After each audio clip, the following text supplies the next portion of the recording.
Galera, tava numa live ontem. Eu estava lá no Diário do Centro do Mundo com 10 mil pessoas assistindo.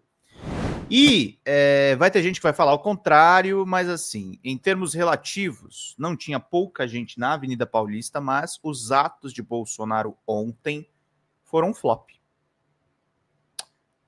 Foram um flop. Bolsonaro tá numa berlinda ferrada e ele cometeu... O correto hoje de manhã era ter uma operação da Polícia Federal. Era ter um pedido de prisão. O Bolsonaro ontem, descarado que é, usando uma tornozeleira eletrônica, assistiu uma live com protesto e permitiu se filmar nas redes sociais para ter repercussão. Bolsonaro está forçando a barra para ter uma prisão preventiva. Bolsonaro está quebrando cautelar atrás de cautelar, porque além dele querer prejudicar o Alexandre de Moraes, ele não consegue não ser criminoso. Ele não consegue não romper o limite da lei. Ele não consegue. Para ele é impossível isso.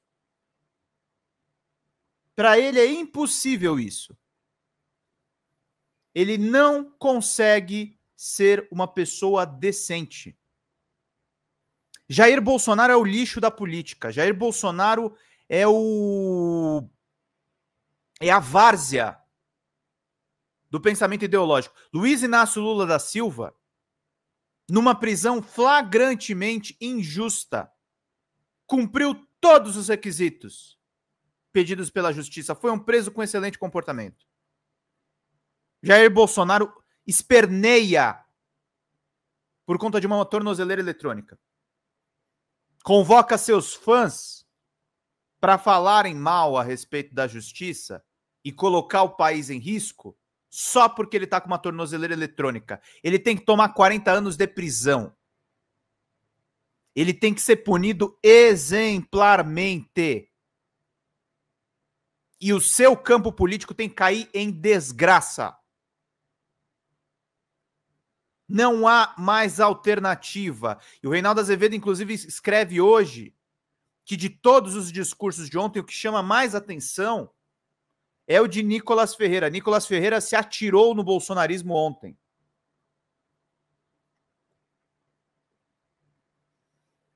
Nicolas, que poderia se preservar, assim como fez Tarcísio de Freitas por não ir no protesto ontem, se atirou do penhasco.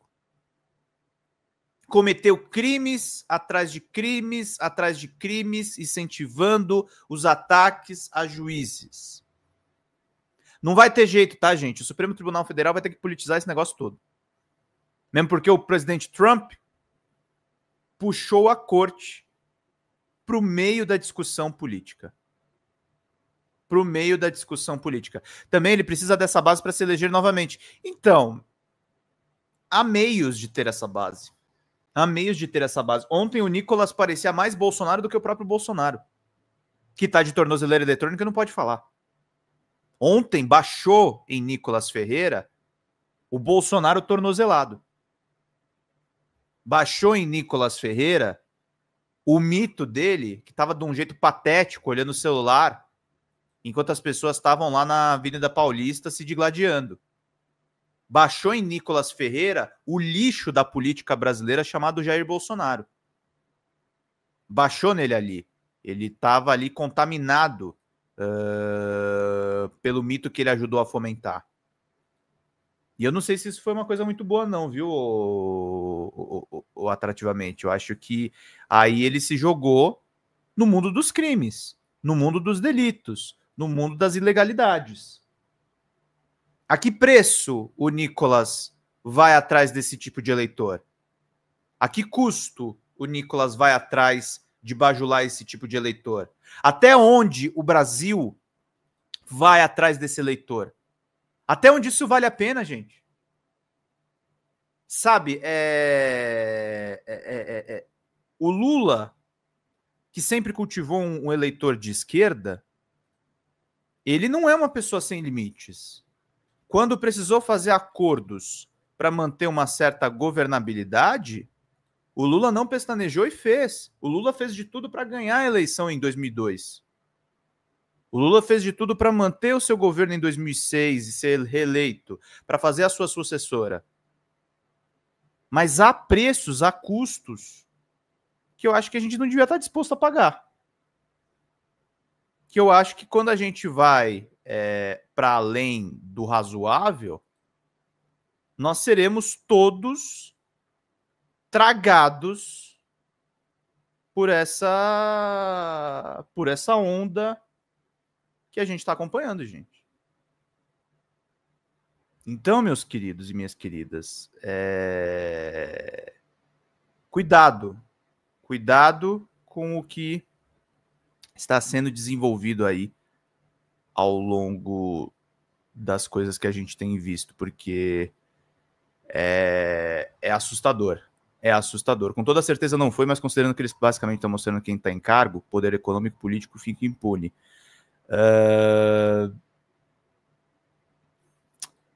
Eles ficam impunes até a parte 2. Ninguém acreditava no Bolsonaro de tornozeleira, né, gente? E, no entanto, ele está aí, devidamente tornozelado, e assim, vai ser preso. As pessoas duvidavam que ele fosse ser preso. As pessoas duvidavam que ele fosse ser realmente afetado por isso tudo. E ele está sendo. A gente está vendo o que está acontecendo. Eu estou mandando um título já pro querido Gabriel, nosso editorial. Nicolas Ferreira baixou em Nicolas Ferreira o Bolsonaro tornozelado. Bolsonaro tornozelado. Capa. Mandando aqui para o nosso querido Gabriel, que faz os nossos cortes. Inclusive, importante para manter o trabalho do Gabriel. Superchats, membros novos, a gente precisa de 2 membros e de R$200 de contribuição. Mas é isso que baixou nas pessoas. E o Bolsonaro, em pouquíssimo tempo, gente, esse é o problema. Como o Bolsonaro não se reelegeu, como o Bolsonaro dependeu do orçamento secreto para governar, como o Bolsonaro condenou brasileiros por não usar a máscara, por não se vacinar direito, o Bolsonaro vai deixar uma chaga na política brasileira. Ele vai deixar um inferno na política brasileira. Ele vai deixar o horror na política brasileira. E aí a gente vai ver o que vai acontecer com a extrema-direita. A extrema-direita vai continuar aí por algum tempo. A gente vai ter ainda a extrema-direita cometendo crimes por metro quadrado. A gente vai ver a extrema-direita moderada. A gente vai ver a extrema-direita sendo abraçada por parte da mídia corporativa. Mas no longo prazo, gente, o futuro é o Lula, o futuro são os políticos que orbitam ao redor do Lula. O futuro é a defesa do Supremo Tribunal Federal, que provou ao longo do tempo não ser uma instituição imune a defeitos, pelo contrário, é uma instituição bastante defeituosa, bastante complicada.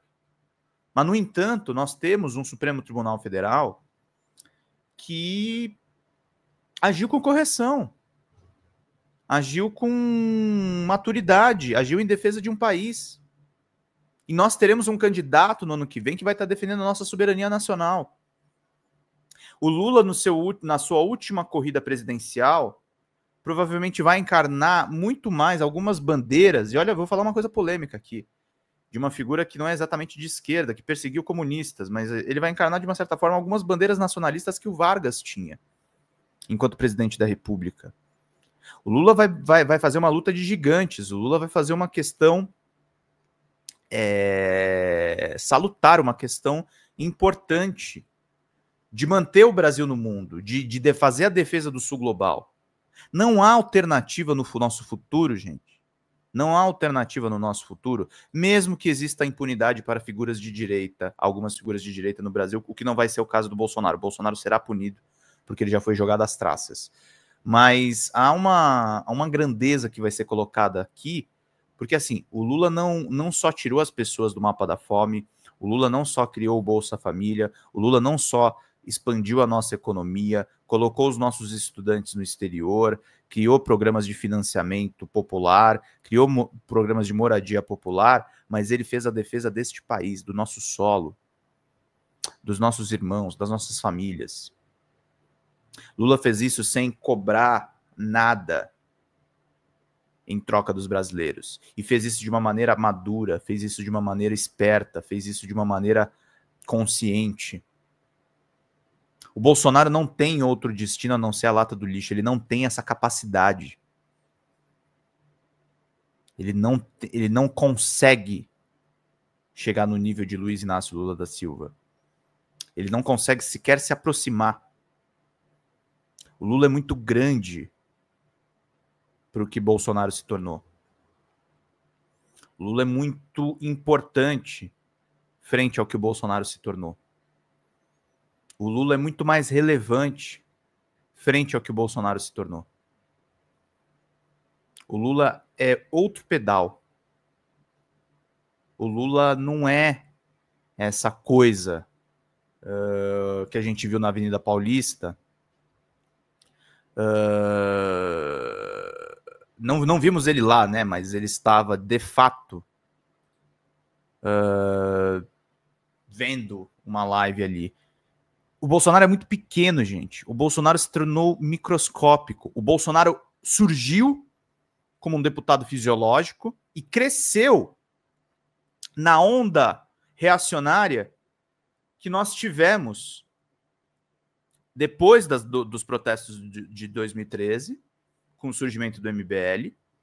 Ele ficou gigante com o Olavo de Carvalho, com as pessoas exaltando a ditadura militar. Ele ficou monstruoso ali, o Bolsonaro. E aí, uma vez na presidência da República, ele ficou pequeno para o cargo. Ele ficou minúsculo para o cargo. A cadeira de presidente foi grande demais para um Bolsonaro. Ao mesmo tempo que ele se tornou um perigo muito maior do que a ditadura militar. Porque a ditadura militar, de uma certa forma, ela era um bando de burocratas acabando com o movimento estudantil e com os movimentos de luta por terra no Brasil. Eles eram os gerentes ali da matança. O Bolsonaro tentou ser autor da matança. E na maior pandemia que nós tivemos na nossa história, ele resolveu matar os brasileiros.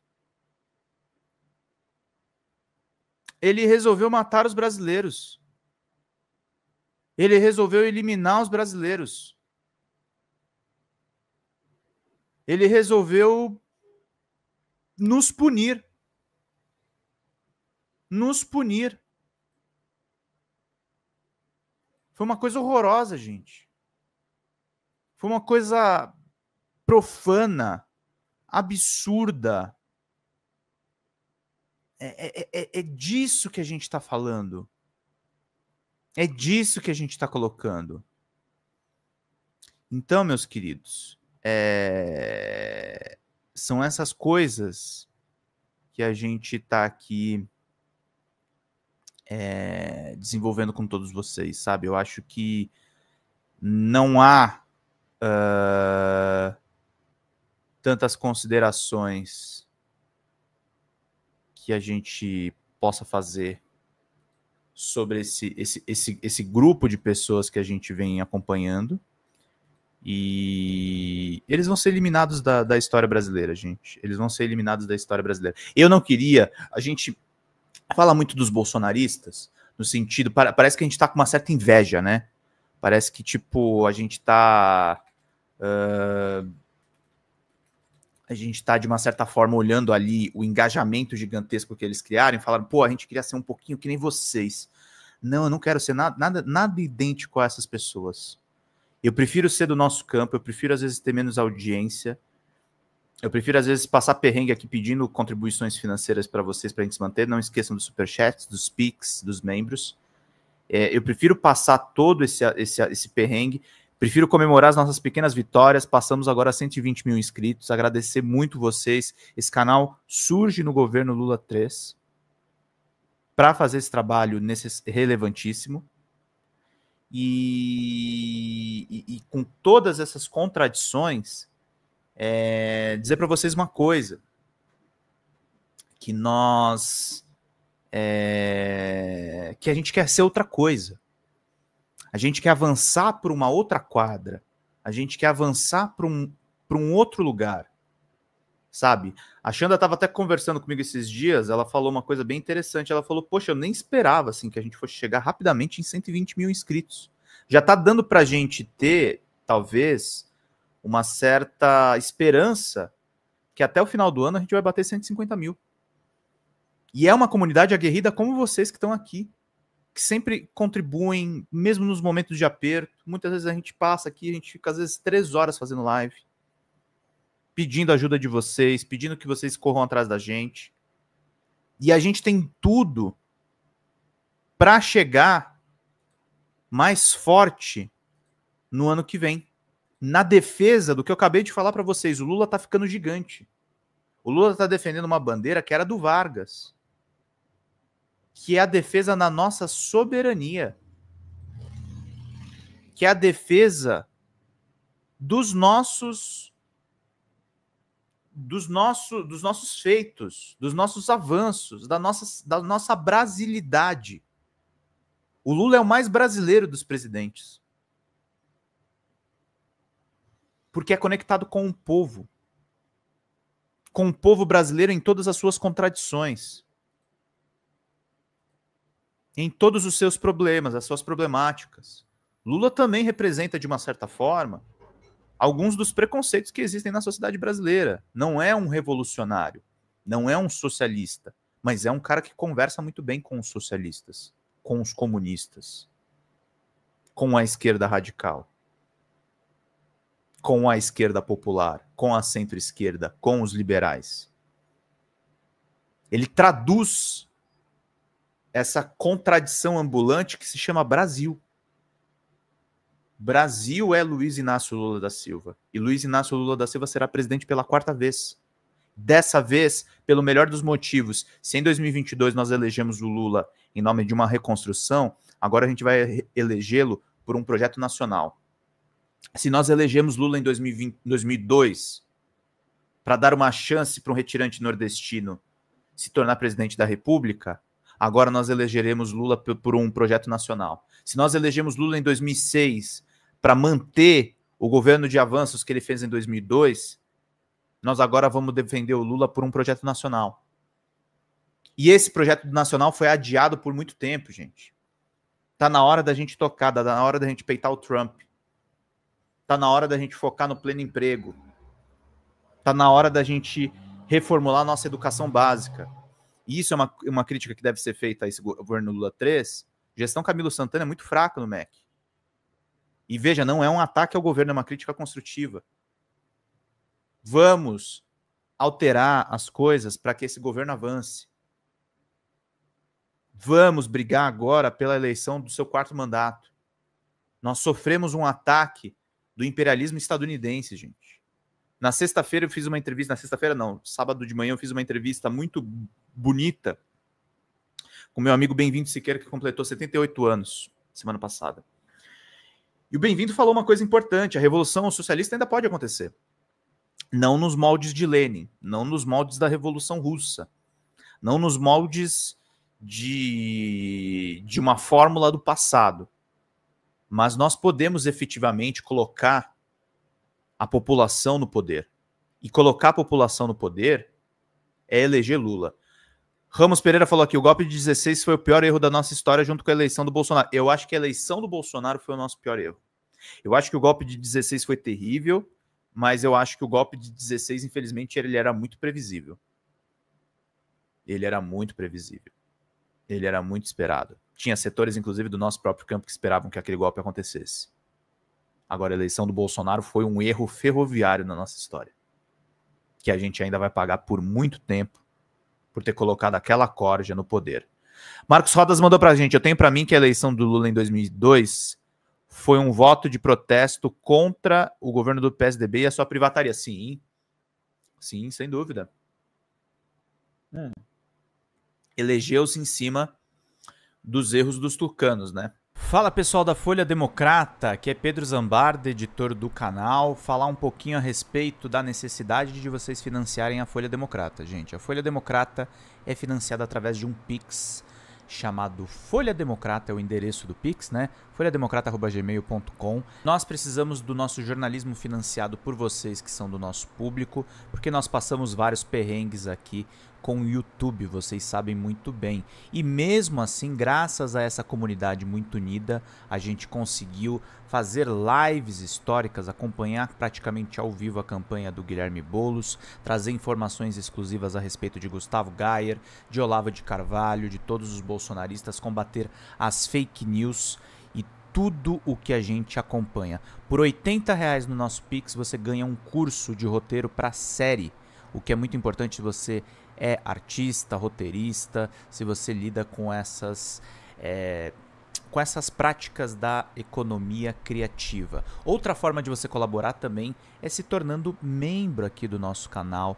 Isso é muito importante para você fazer as suas atividades por aqui, porque você tem acesso a vídeos exclusivos e nós temos um curso de jornalismo básico para você poder acompanhar a partir de R$5, que é ministrado por mim. A gente tem aí quase uma dezena de aulas e muito conteúdo para você poder acompanhar. Meus caros, minhas caras, financiem o jornalismo independente, financiem o jornalismo que se posiciona à esquerda, financiem o jornalismo na internet, que traz informações confiáveis, checadas, que cruza informações e que trata você, que é o nosso público, de uma maneira muito séria. Vida longa e próspera, gente. Cuidem dos seus. Até mais. Tchau, tchau.